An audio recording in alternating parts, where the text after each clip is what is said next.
This is like the doctor who is blaming the patients got the wrong disease.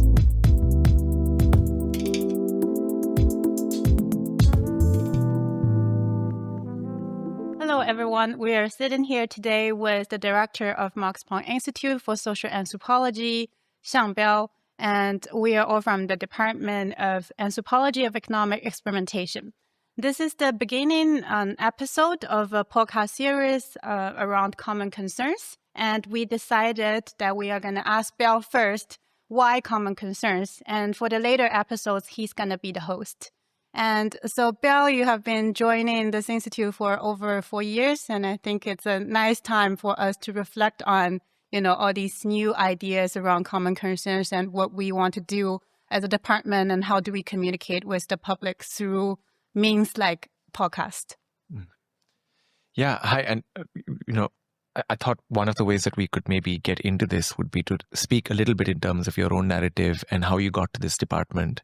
And of course, you've had a very successful career in academia and in both economic anthropology and in migration studies. Your work has been well received in academic journals, well cited, and you're a professorship for over 20 years in Oxford. And yet, I thought maybe we could start by talking about something I've heard you say at other times, about at least part of those times when you were going through academia in this very successful way. You've talked about how you felt on occasion like you were almost in a state of hibernation. And I was wondering if you could elaborate a little bit on that. What do you mean by that, and when do you think that changed for you, and what would you say woke you up? Oh, well, I never really received I'm having a successful career. And it does not mean that I regard myself as a failure, but I never feel that I'm in place when I'm doing academic work. And this probably has something to do with how I grew up. So it's an interesting starting point to rethink of my life history. And I became interested in social issues when I was in high school. And, one particular event that really triggered me, angered me, was probably I was 16 years old in high school in China. And then I read a news report.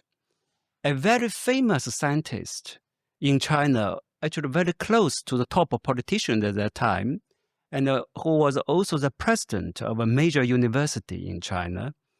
He tried to introduce a certain reform in the university regarding personnel or research. And then the reform did not turn out as successful as he hoped for. And he told the press, he said, okay, our faculty, their quality is still too low. He used the word, the very common Chinese word, 素质, the human quality. The human quality of my faculty is still too low. So therefore, the reform failed. So that angered me because I think, what's going on here? I mean, you are going to design a reform policy. You are not avant-garde artists. Now your policy failed, and you blame the people who is supposed to benefit from the reform policy, right? This is like the doctor who is blaming the patients got the wrong disease. So of course, I'm doctor. I'm always give you the correct medicine. I mean, the medicine does not work is because you have the wrong disease. And that type of elitist to say, I know how the history is going, so I prescribe a reform scheme for you, and if it failed, the quality is too low, was a dominant narrative in China in 1980s. I mean, it was a very important driving force for social change because, people say, oh, there's that kind of a future vision and the people work hard, they try to catch up with something. But anyway, so that was, in a way, that you ask about the wake up. That's my first wake up moment. I say, oh, wow, I'm going to do something different. I'm going to find out how ordinary people around me actually have all kinds of ways to figure out the difficult problems and to move forward. And no need such a reform scheme imposed on their head.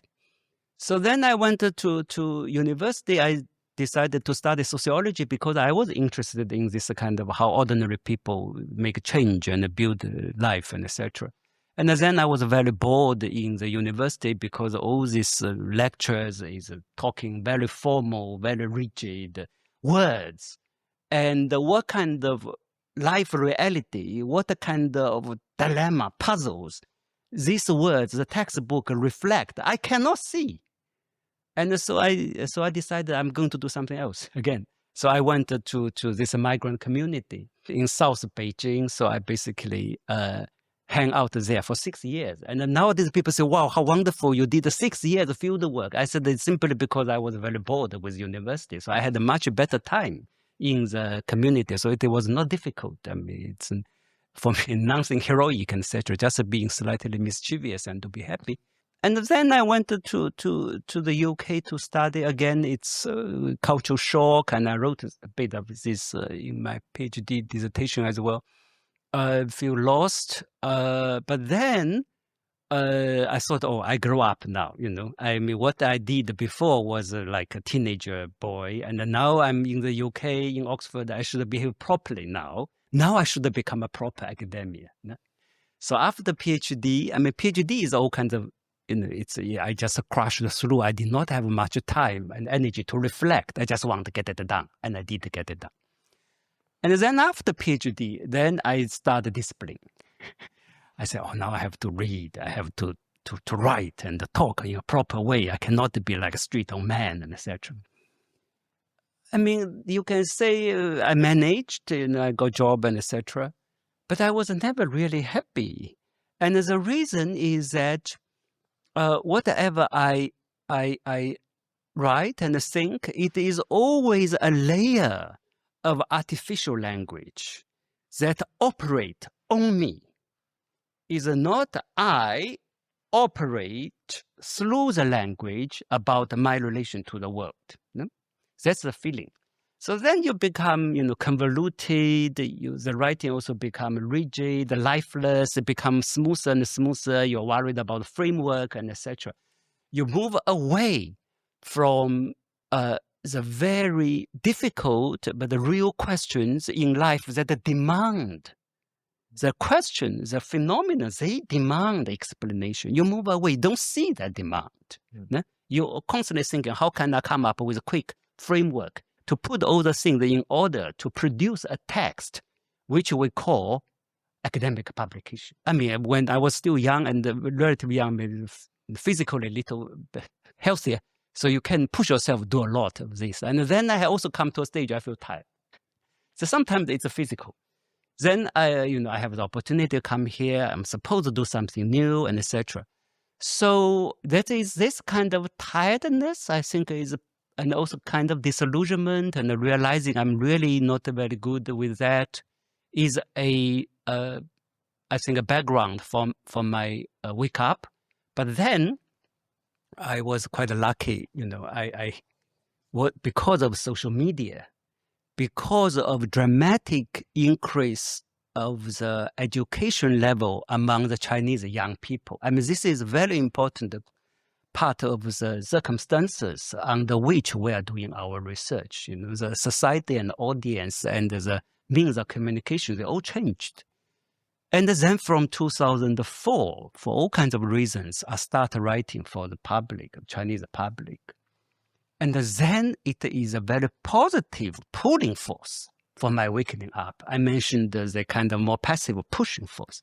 But the pulling force, what is a pulling force? The pulling force is a discovery, first-hand, direct, the discovery of the huge demand from the public about ideas, demand for ideas, for thought, for very concrete tools of thinking that they can use to think for themselves, to figure out problems that they face in a way that is productive, in a way that they will form mutual understanding and solidarity with other people instead of closing themselves up again. No?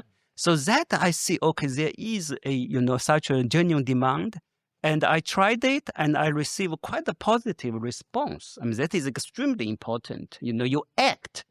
And the amazing thing, that is amazing thing for life, is that this baby development of children is extremely important. How the world respond to you. When you cry, will someone hear you? When you smile, does someone smile back? That is a miracle of life. No? So I'm very lucky. When I throw out something, I hear echo. I receive something being thrown back on me, positive or negative. Then you feel you're alive. So that kind of enjoyment is quite deep. I think that now I become, in a way, uncontrollable on the path of trying this common concerns approach.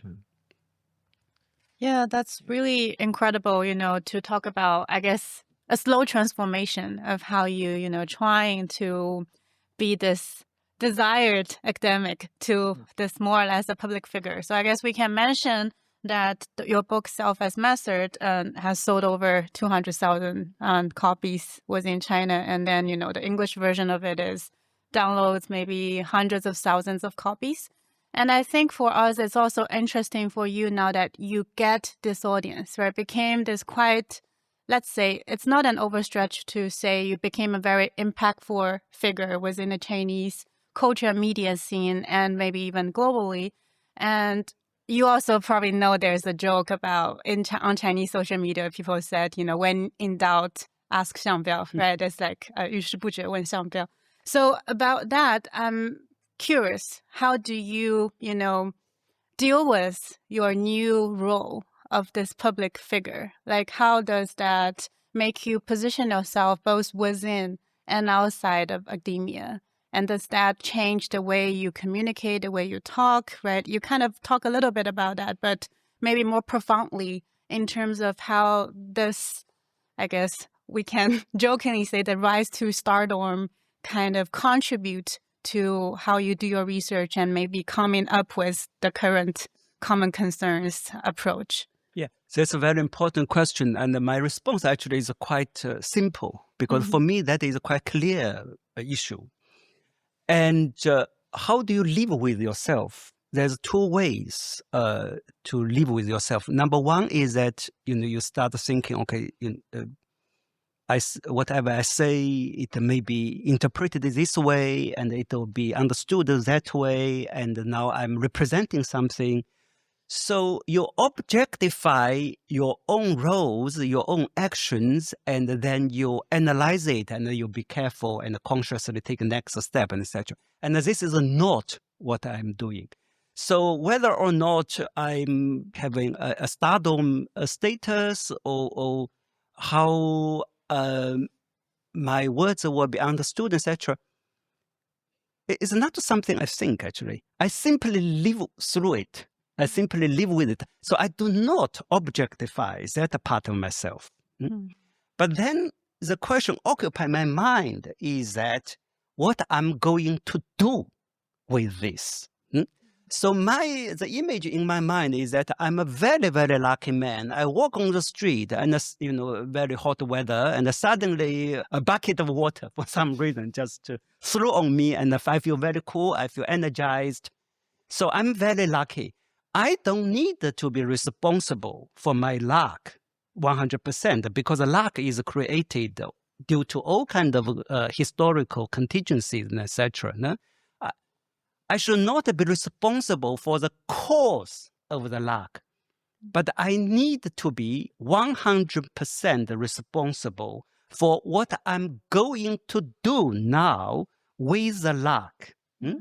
So I decide not to be responsible for my own image, how people will see me, and etc. I decided to give it, I just throw myself out. If one day people think I'm disgusting and etc., I will take it. But I want to be 100% responsible for the resources that come with that, including, this kind of influence. And of course, you do field work, it become tricky, but also become much easier. Like, I mean, I don't need to beg people, give me access, etc. I mean, this is the resources. How I'm going to do with that? And that one is a public, is not my own image and etc. Right? So part of the idea of to promote common concerns approach is because of that. I mean, it is partly very honest. I know that many people would do this much better than me in terms of the capacities, their knowledge and the skills, but they cannot do as effectively as me because due to this lack, which I'm not responsible for, but I got these resources. No? So I have to take care of that. I'm the guardian of this, the public interest, the public demand. No? The question is, of course, I mean, why public give me this attention and etc. Because this reflect, I said, it's a demand for thinking. It is a very, very serious thing because the young people, they want to take their life seriously and they don't want just to muddle through their life. Therefore, they want to have some concepts and thinking tools that help them. I mean, it's a very genuine public demand. So therefore, the influence actually is effect of that public demand. So another point is that how I see all this change is that it gives me, of course, lots of confidence. Confidence in the sense that I feel that as researchers, we have been so humble nowadays, very, with researchers, we can't do much, and the world is changing, it's beyond our control. It's true to some extent, but on the other hand, there is such a thing as so-called superstructure. There is such a thing as so-called cultural order. How the public think of what is good, what is not good, what is interesting, what is boring, and what is discussing, and what kind of language people use, what kind of perspectives they adopt to understand friendship and the meaning of life and the leisure and what is valuable, what is not. And these kind of things, scholars can have lots of things to contribute to. So, my experience teach me that this cultural order, superstructure is a very, very real thing and is a thing that we can act on. If I can step in, yeah, I mean, this is a really lovely answer, and I think it describes something very important. I mean, there is, and I think we'll keep returning to this in this podcast and in future discussions, the idea of audience is fundamental to this notion of common concerns that we're working on at this department, right? And there's clearly this shift for you that happens in almost like a break, or maybe it's a slow break, as Siqi said, it's a slow transformation, but a shift in audience, and the audience from being the audience of traditional academia, journals, and so on, to this other audience, what you have become a kind of custodian for, this kind of group of, as you say, highly educated, social media savvy young Chinese people. And yet there's something kind of interesting. There's a tension here that I kind of want to push at a little bit about how you find your audience, right? Because essentially what you describe is actually you didn't find your audience found you. So this metaphor that you use of a bucket of cold water falling on you as you're walking in a hot, dry street. And I think one of the things that we have to figure out in terms of thinking about the replicability of something like common concerns then is, if this is how you frame it as luck, as it could have, the bucket of water could have fallen on someone else, but it happened to fall on me, and now I have to take responsibility for the fact that it fell on me. Yeah. If it is about luck, then to what extent really can we hope to repeat it, to replicate it, to in other approaches? In other words, what is the relationship between your ideas and your audience? Yeah.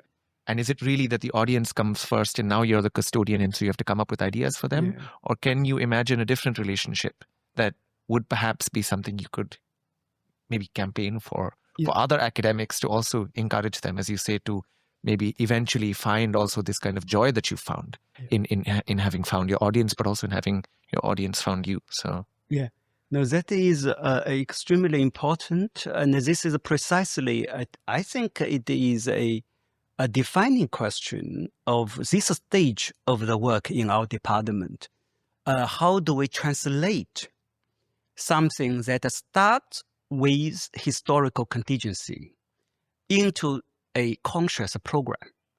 So here, the philosophy, my philosophy of luck, when I say it is luck, I see it as an individual walking on the street, feel a bit lost, and etc. But of course, luck itself, there is a history, there is a political economy behind that. As I said, the luck itself is a reflection of something huge, deep, and very stable demand for a certain type of knowledge, and which of course can be explained by the lack of this knowledge. And we would ask why, that demand has not been filled, etc. So there is a structure behind the luck. But the fact that the luck drop on me, for me, as I see it, it is a luck. Now the question is that my agency, I think I'm a person with agency, so I have to take my agency seriously. So what is my agency? And my agency at this moment is to translate the luck that drop on me due to historical contingencies into a conscious effort. So from this moment onwards, it's no longer a question of luck. It is a translation of luck into a program. So, and then the more specific question is that, how do we do that? No? Number one, I think it is a luck, as I mentioned, because as if there's an audience almost waiting for me. So it make my first move very easy, because when I make a little, I throw out something, I immediately hear response. But for other persons who did not feel there is a group of audience waiting for them to say, then you say it, and you probably don't get the immediate response. And at the same time, the academic world may also feel puzzled what they are talking about. Imagine if you have to sacrifice a bit of academic and conventional academic publication to this form of publication, then there is a stage of limbo. So therefore, we need a theory. We have to develop argument to persuade ourselves, at least, why we do that. So that is, I have other thought about how do we understand our intellectual labor? How should we understand this historical moment? What does this historical moment mean for social research? I mean, social research was born in late 19th century, and now it's so different. I mean, I exaggerated a bit to say that, if we do common concerns approach as if it will sacrifice academic leg of a publication, in my view, it's not. No? If you adopt the common concerns, I hope we have more time to discuss this in the future. Actually, it's open up lots of new possibilities, and you see the world in a much richer, much more dynamic way. And you will have much more to write about, and you'll write it more enjoyably and easier. So it's not a contradiction. So then another point is, you touch on the question of translation from something which is contingent into something generalizable. I think a very important notion to myself in the common consensus approach is that we are not looking for something which is immediately generalizable, but actually we're always looking for something which is generative. The key to common concern approach is to say that the output of the research is intellectual tool that somebody can use to think for themselves, to address what they are worried about. So here, this somebody can be, for some people, can be very, very small number of somebody. You don't have access to public. And I think maybe just yourself is good enough. No? Just think to how often we write academic articles, then we really give ourselves a certain life wisdom. Probably not much. We wanted to, create a situation when you write academic articles, the feeling is almost similar to write diary. Now, I remember, Siqi, you told me that your diary writing experience during COVID. For me, actually, that is a prototype of common concerns approach, because you write it in order to address some questions, to talk through with yourself. But of course, it's the most private thing. But there is a common concern there. Why? Because your experience, you feel it is worth reflecting I'm very sure it is because you know these concerns overlap with other people's concerns.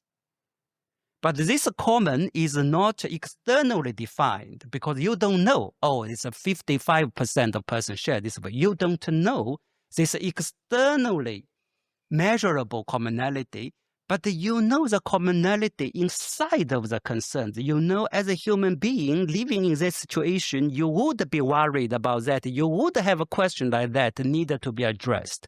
So this commonality is inside.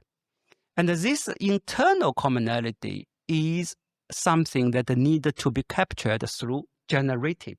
Generative is to say, you deliver this conceptual tool that you make people think. And you make people think more than you as a researcher is capable of thinking. And therefore, they will generate, the idea will generate a new thought or new action. And in this process of generative dynamics, you create the common. The common will emerge from this idea, especially from the process, how the audience, the readers, work on these ideas. So that is, I mean, just to respond, this is quite a dynamic process of how to turn it to a conscious program. Yeah, I think we've been, circling around this question of why common concerns, right? You've, I think, approached it kind of from different angles. And I'm also curious to say whether we, at our department, we've been trying to zero in on what this common concern approach actually is and how it's maybe different from many other ways of how social scientists or more precisely anthropologists has been doing social research in the past. So I guess you will say, it is not about whether it's a new approach, but I think it'll be interesting for you to maybe define a little bit, what exactly is common concern? Because I think what we've been talking about is the urgency of it, right? Why we need to do common concerns and how we are connecting to maybe a particular audience and how it's emerged.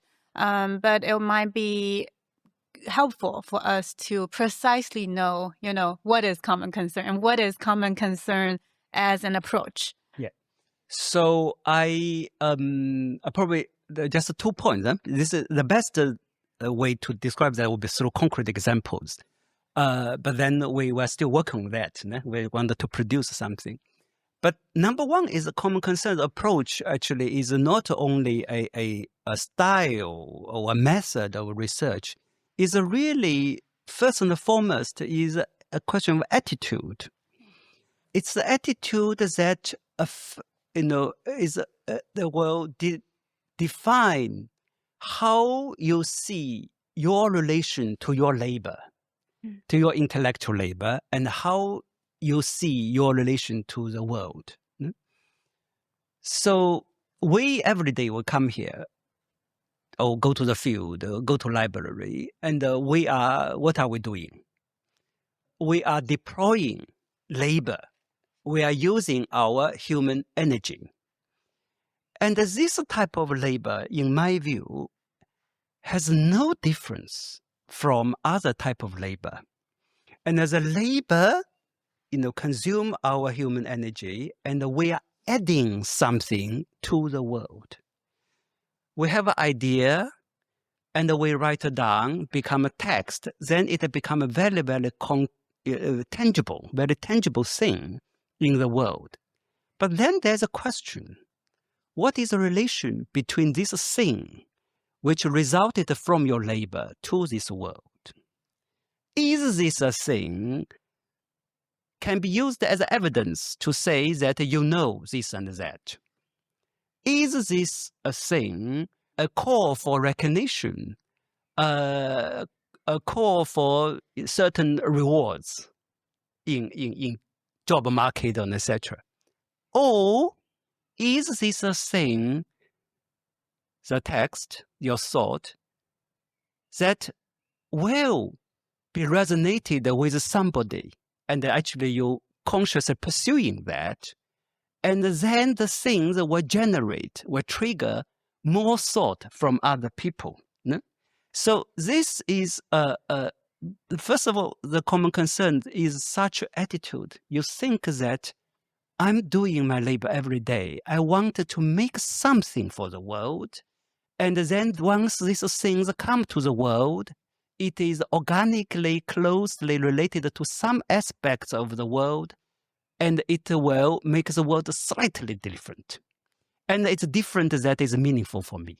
It may fail, but this effort must be pursued. So that is a bit of a abstract, but I think that's very, very fundamental. And then I give you one quick example, which is existing. What is a common concern approach? As I said, is not nothing new at all. Consider gender studies. Gender studies, when they started, I can easily imagine some very well-established sociologists or anthropologists say, what is gender studies? We have kinship studies. We have family sociologies. We're all talking about, men and women are different or similar, and etc. The relations are defined, etc. Why do you need gender studies? And then you ask young people today, or you ask young people in the 1960s, 70s, of course, for them, gender studies is qualitatively different from kinship studies and family sociology. The question is why? Because gender studies, you will have looked at how that was done. Of course, started with often women scholars, activists, and many persons who are not scholars at all. They think, they write, not as a writer, not as a scholar. They are said, I'm writing that as a woman. Why am I so tired every day? When I'm so tired, I still have to put up a nice face to say I'm a loving mother. Why do I have to wear makeup, yet I have to be careful not to make up too heavily? These questions are not a question in the textbook in theory. This question coming from their life is something bother them, concern them very directly. And they write, first and foremost, for themselves. And also they know this is not a question is somehow unique to them. It is deeply personal, but deeply common. They write, and they have to think very hard because there's no obvious question, no obvious framework or theory can explain away why you feel tired. Your tiredness being a mother, daughter, and at the same time you have to work and etc. How to understand this tiredness and how to understand your appearance, your monitoring, self-monitoring appearance, and etc. So this is the difference between gender studies and family sociology is a good example of common concern approach. You start with what people are worried about. And you think through experiences of either yourself, I mean, for us, probably it's not ourselves, but it's other people. And most importantly, the output is you write this piece, you think that you want to make it become part of your life. After this, you feel you are more brave. You have a clearer mind. You become wiser. No? So this is why gender studies is so different from family sociology, etc. And this is a tradition that we want to carry on. I mean, if the early stage of Frankfurt School and also cultural studies, and of course, let alone the whole Marxist tradition. And these are all our inspirations. Could I maybe step in here to ask, I mean, one of the things that strikes me that many anthropologists would say separates cultural anthropology, many sociologists would say separates sociology from what you're describing, Frankfurt School, gender studies, is the question of normativity. But there is, in gender studies, in the Frankfurt School, a very powerful sense of what should be, and in many ways also therefore a call to action for people to respond in a particular way to these concerns, as you've identified as being these kind of echoing, reverberating, resonating concerns. Why am I tired? Well, now that I realize I'm tired, I must do something about it. And for many people, actually, the process of doing empirical science would require that you leave out such considerations of the should and the normative. And so in that sense, what you're suggesting and the case that you're making for critique in its centrality to social anthropology is quite a challenge, I think. to conventional ways of thinking about empirical social science even. What do you think the role of normativity is? I mean, I know that in your own work, you speak to young people and say, do this, try this, be more open. There's this, you're able to make these quite, for social scientists, extraordinary interventions into the sphere of the normative. Mm-hmm. But many of us would find that very challenging to do and not know what grounds we have, what right we have to make those kinds of claims about the places that we're studying. Yeah, no. So that is, again, a very important question. And so my answer is, I mean, there's the interview in the public media is one thing, but in our academic research, I would say we don't need to impose our normative judgment here. Then you say, okay, then how do we got the sense of the direction of thinking, right? If there's no normative references. So that is why the concerns is productive for me. The common concern approach is that to say, you can do whatever topics. We're not going to study depression or poverty or loneliness. We're not taking this problem as a subject matter. We can study enjoyment or family life or just education. But whatever you do, you have to have a full grasp of what the people are most worried about. I mean, they're worried about many things. I mean, you probably should know most of them and know how people hold all these worries together. So here, then you analyze why there's such contradictions and what the source of confusions are, and what is the history or political economy produce this condition that people are worried about. So then in the process of analysis, you will feel there is normativity emerging. Because you wanted to figure out why people feel deeply anxious about certain things. And then you see, that is a particular mode of recognition. The particular type of pressure for self-proving is not direct to say you have to prove this and that, but I create a certain discourse is very individualistic and etc. And you also feel empowered to prove yourself a certain way, but it's become endless and etc. So we analyze that according to how the people, where the worries are, and then you have a normativity emerging from the empirical data. What I mean is that you will find the ground on which you can make judgment.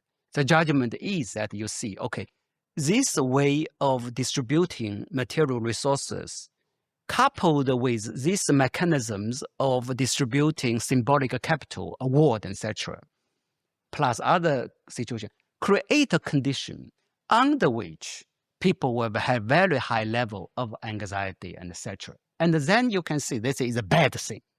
So there is a bad thing. And then, therefore, the question immediately comes up, okay, how these people could do something about that? For me, the big challenge actually is here. If we don't deliver a sense that actually people can do something about the condition, that is not an ideal common concern approach. Common concern approach is analysis and description of life. In the end, will deliver the intellectual tool that help people to clarify situation in a way that they feel the situation is actable, is not a dead end, something they can act on.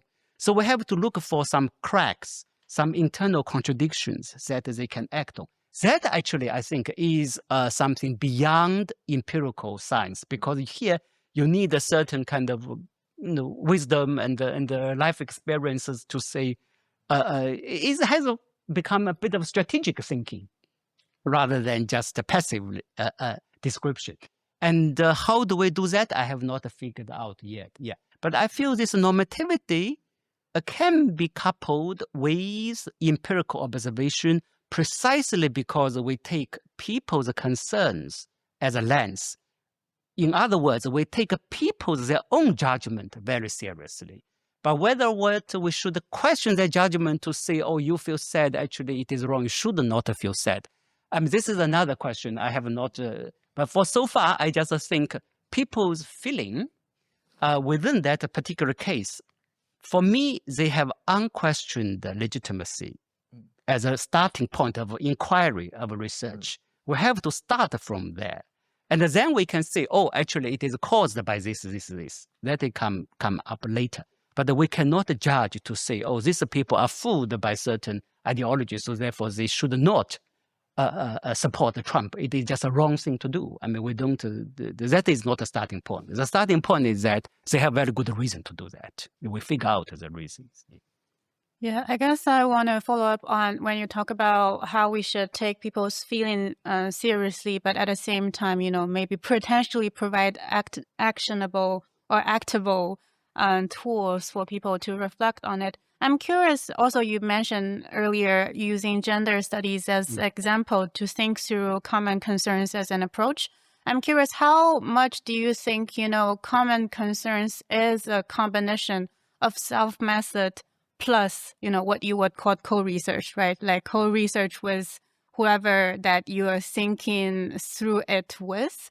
So I think in a way, it also tied back to our audience question, right? Then it's going to be a particular local audience that you are thinking it through with. So how does that translate to common concerns? Yeah. And I think, for example, we have been circling around what is common here, right? What do we mean by common? Yeah. What are we trying to achieve here, even when we're talking about specific tools that we eventually want to provide? What is that tool? And I think it would be nice to also maybe provide some concrete conceptual example that you had. For example, maybe you can talk about the nearby Fujing, like how that for you is or is not a common concern approach. Because I think in our previous conversation, we always talk about, okay, we have many thoughts, right? You want to pick up certain thoughts that can take off. You want to differentiate a goat from lots of sands, right? So what does that mean when we pick certain words, when we are saying, like when you say common concern is not a topic, but it is specific words you like to use, right? You sometimes use commitment, pressure, whatever. It seems like a particular keywords approach that you're approaching or calling certain common concerns. So I'm curious on also, how do you use particular words, and circling back to how these particular words are transferable in different contexts, right? So certain words might work very well, say in a Chinese context, but maybe not as so when it's translated to a different context. So I'm just, kind of threw a bunch of questions together to you, and then you can answer whatever the way you like. Thank you. And I think this comes back to the question of audience, how the local and then the generalizable or generality or generative. I mean, these are different things, and it's also useful to think through. Let me try to think to address a question in a very practical sense. No? To start with, when I write or when I talk, I do not have a very specific audience in mind, which can be defined demographically. No? But of course, we know it is relatively young, educated, or not necessarily, but high school education. I mean, probably below high school is difficult. I mean, it'll be 18 years older who have access to social media. I mean, that's a general profile. But I do not have very specific profile. And then this is a question in my mind. If we ask Picasso, when you draw the picture, whom do you use, or your public art? Who is your public? You ask Beethoven, or you ask all the novelists, whom are you writing for? I think probably most artists will not be able to answer this question. So I'm just going through what my experience, and then so you don't start with like a marketing strategy, have one demographically defined group as audience. Then number two, when you talk about the issues, when you articulate a particular point, that need to be as specific as possible. again, the gender study. No, it's lots of it about the bodily experiences, and certain bodily experiences emerge only in very, very specific context. It is your mother, or it is your neighbor, or actually is your former lover, and now doing much better than you, etc. You need to get that right in order to develop certain analysis of their worry or concerns. And number 3, and I think is precisely that kind of specificity make it have a life beyond the local context. And that comes back to the question of generative. Because the common consent approach, of course, the landing point, again, many people thought we're doing psychology analysis, etc. That's not true. We know. Common consent approach in our department is still very much driven by political economy and structural analysis. We want to provide a picture which is, of course, multi-layered, have historical background, but also specific context. But most importantly is that you want the reader to see themselves in that context. It's not the sense that it's a reminder them something happened like that before, but because of the description, the analysis was so specific to the context that the reader can easily imagine what is like, what he or she would do if he or she in that kind of situation. So once you resonate with that reader's consciousness, so the very specific ideas will acquire its generative capacity. And this generative capacity, of course, is carried out by the reader. But the word itself is immediate, carry out. So then how far it will go, this is we need to be tested out empirically. But one thing I'm very proud is that, as I said, I don't regard myself career as successful. I don't know because I citation and how many anthropologists cite my academic writing, I don't know. But I'm very proud of two incidents. Anthropologists told me, probably they never cite my work, etc. But they told me when they're doing field work, the migrant workers in China cited my work. So, the one case is just the factory workers in Shenzhen. They cited the idea of suspension. And when they talked to a South Korean anthropologist, that make me, I'm really proud of that. So I just use this example to say that this generative capacity actually can work across quite a larger scope. So then another point that you mentioned, how we choose words like keywords, commitment, etc. I don't think it is words, actually. It is quite important categories, which in a way is universal, is very foundational, like the question of recognition, commitment, Sohail's work, sacrifice. So this is why these are important, because the common concern approach, I said, is so specific. We wanted to get what our people feel and etc. Then there comes the question, how do we accumulate our intellectual labor? And then how to make different cases really talk to each other in a serious thinking way, beyond this just a resonance and etc. So we need a site of accumulation. So where the whole story land? So what is a key intellectual message that other researchers can take away and build on? And this, like notions like commitment, ambition, and sense of powerlessness, the nearby, and etc. Actually, for me, it is the landing point of our case studies, and they are quite foundational categories. They have universal dynamics inside of it, and actually, it is theoretically very demanding. Actually, they need a serious theoretical work to develop that. So common consent approach actually is a very theoretical enterprise. Yeah. I mean, I think this is, really shows the stakes of getting this kind of approach right so powerfully as well. This idea that the factory workers are citing you even if the anthropologists aren't. I mean, that's a kind of lovely way to I know it's not necessarily a contradiction, but it's a lovely way to kind of to articulate that. And as a way to maybe close this conversation, there's so many questions that have opened up and so much more that we'll continue discussing. But just for this leg of the conversation, one of the things that's very clear through your experience has been the fact that there is really an ecosystem to the kinds of things that we have to engage in order to pursue this goal of addressing common concerns. And of course, the podcast series itself, we hope, will be part of that ecosystem. And I was wondering if, just as a way to kind of close this conversation, you'd be willing to talk a little bit about the way, you talked about strategies of accumulation, right? The way that you think about what you've described as two different loops working simultaneously within the ecosystem. To just maybe give us a certain sense of the methodological commitment that's represented by this podcast series and the other work that we hope to do at this department. Great. Thank you. Yeah.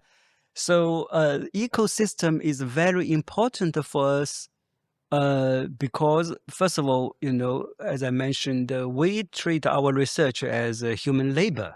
One of the slogans in our department is that we are all tool makers. Every day we get up, we do this, and we're making something. We're making something for this world. We're making something for this world according to my intention.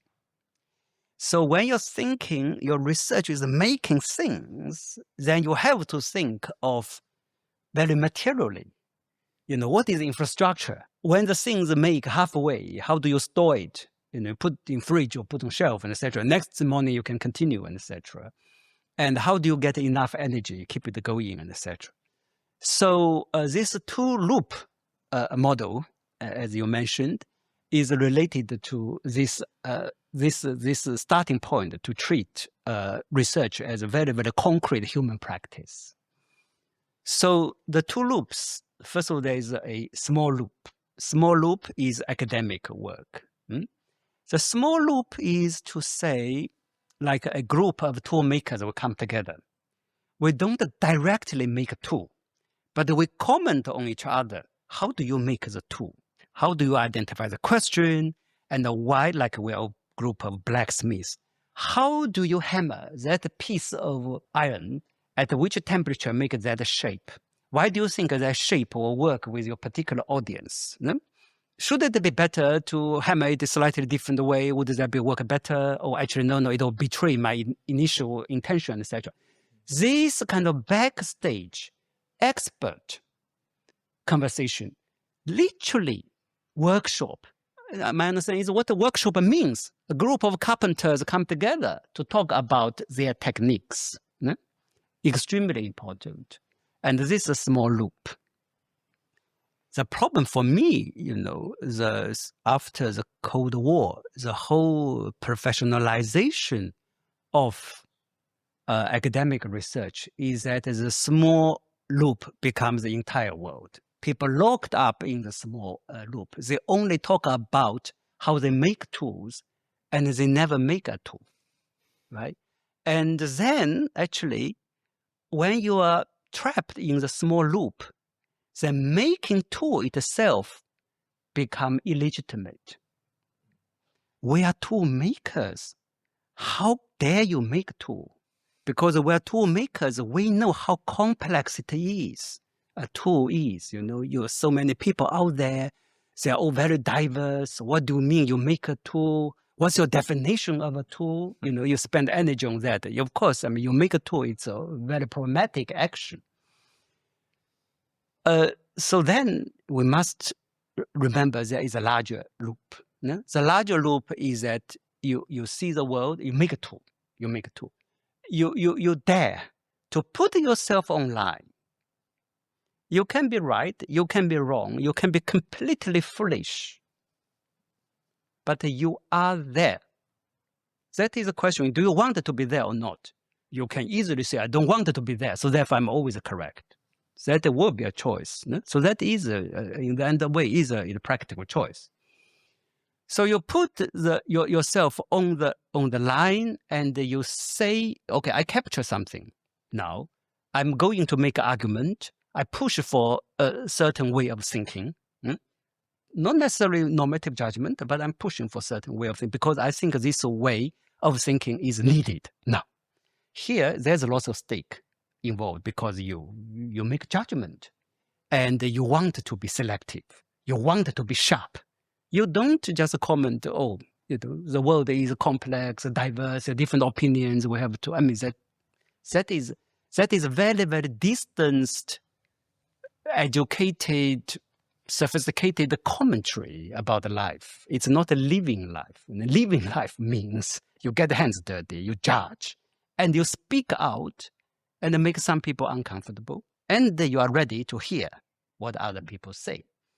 And then what is the uncomfortable response is extremely important because now you are thinking more. And the urge from this discomforting response for thinking is so powerful. It is very, very precious, actually. And then, of course, the question is that we need to build the larger loop. Then the people say, okay, it's not easy. And we have the podcast, probably, I don't know how many, couple hundred people listen, etc. Then for individual researchers, can they have a larger loop? And in my view, actually, the size does not matter.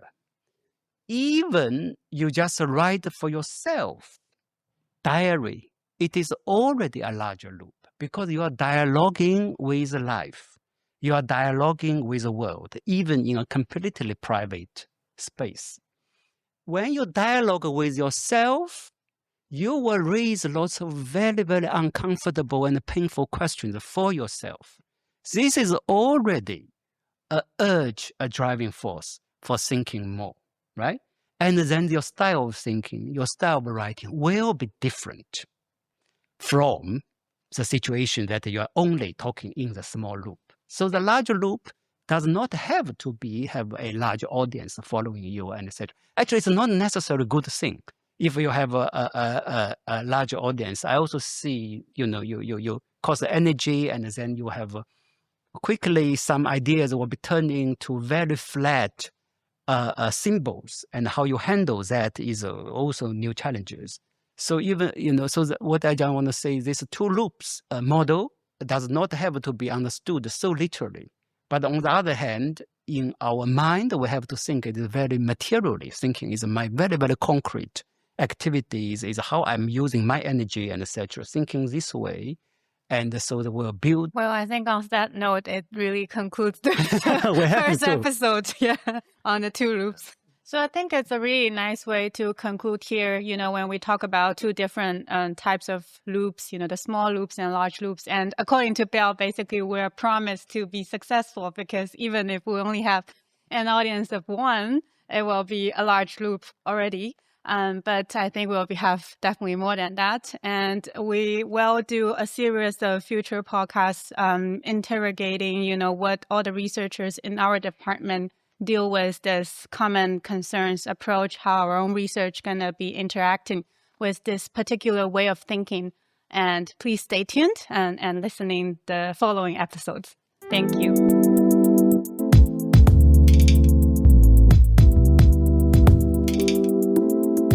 Common Concerns Podcast.